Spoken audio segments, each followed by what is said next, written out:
Today we're going to talk about if you should block your ex after a breakup. Now this is actually a question that comes up more than you would realize. A lot of people actually go through a breakup and go through this moment where they're wondering if they should be blocking their ex. And ultimately the answer depends on your overall goals, whether you want your ex back or simply to move on.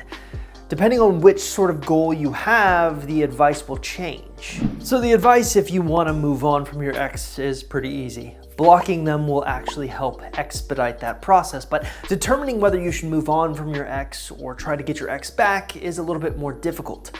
Luckily for you, on my website, www.exboyfriendrecovery.com, I've put together a special quiz that's designed to tell you what kind of chance you have of getting your ex back. And this is perfect for anyone who's kind of in that limbo area where they don't know what they should be doing. So all you got to do is simply go to the website, take the quiz, and it will tell you sort of an approximate idea of what your chances are of getting your ex back. And then you can make a smart determination on whether or not it's worth your time to try to get them back or it's worth your time to move on.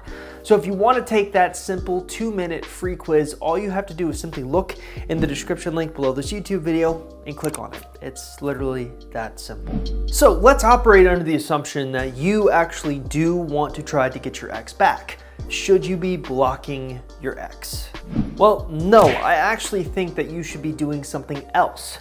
You see, if you really think about it, blocking your ex comes in many different forms. For some, there is the full-out block. That's where you block your ex in every way imaginable, through text messages, through social media, phone calls, I don't know, it's just basically the hard block. And then we have what's called the soft block. This is where you block your ex in one way but not the other. Maybe you block their phone messages, but you don't block their access to you on social media. You're still friends with them. They can still see what you're posting. So what is a better circumstance to kind of adopt? Well, many of you who've watched my videos, listened to my podcast, or read my articles know that I'm a big proponent of the no contact rule, but the no contact rule in and of itself needs to be used properly. Now, the no contact rule by itself is essentially a form of blocking your ex through text messages and phone calls. But a lot of people misunderstand this and actually block their ex access on social media. And I actually think that's a gigantic mistake, because one of the biggest fears that people have during the no contact rule is they're worried that their ex is going to forget them, which is an irrational fear, but it's still something that can kind of creep up and worry people. But believe it or not, I'm not actually a fan of blocking your ex at all, because what it does is remove information that you need from the equation. I'll give you an example. Let's say that you blocked your ex's phone number. That means you're not going to get any text messages or phone calls for him.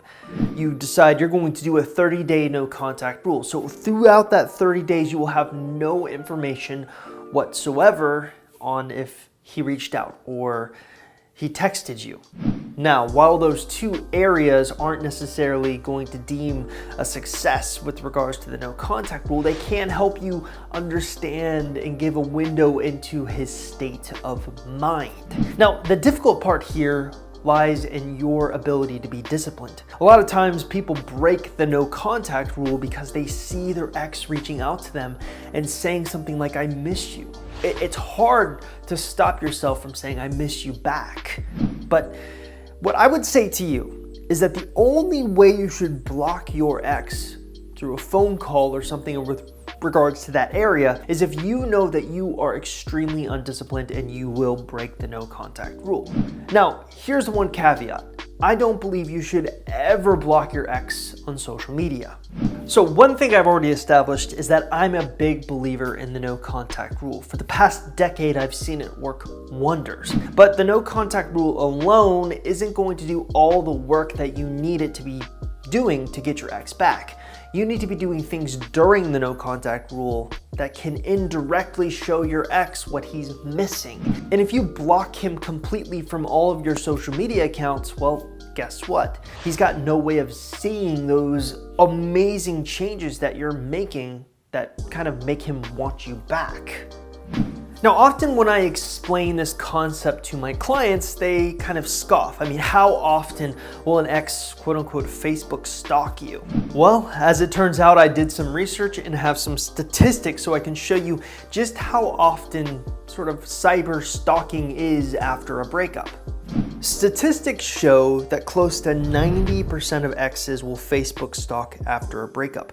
And perhaps what's even more interesting is that 3 out of 4 former intimate partners will check on the Facebook pages of a new romantic partner's interests that their former partner has. And finally, the percentage of people who will use a friend's Facebook page to check on profiles of their former intimate partners after being blocked is 70%. These 3 statistics basically tell us everything we need to know about blocking an ex on Facebook, for example, or social media.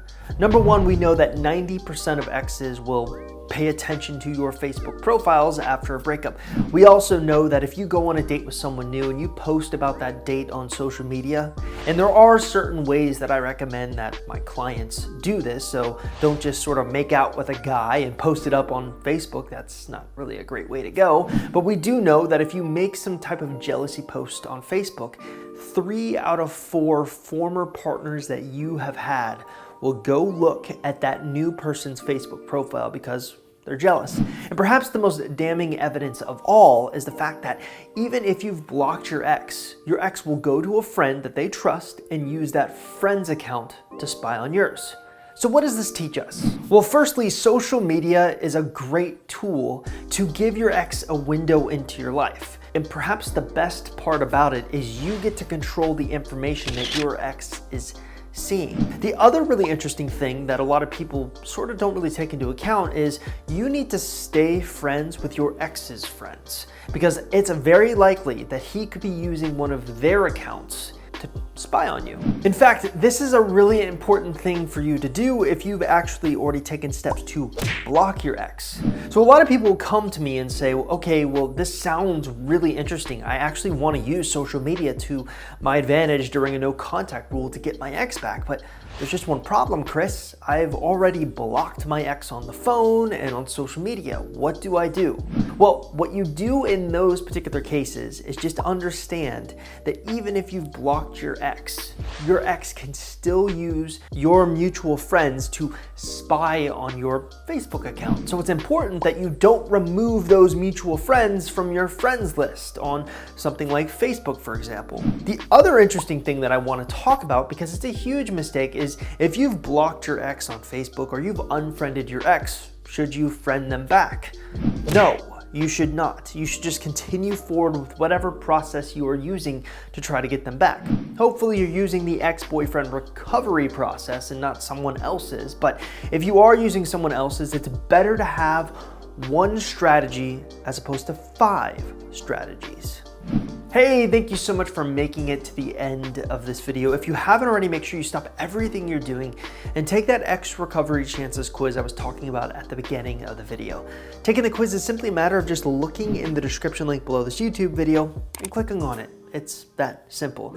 Also, if you haven't liked or commented or even better, subscribed to our channel, please do that. That would really be helpful. See you next time.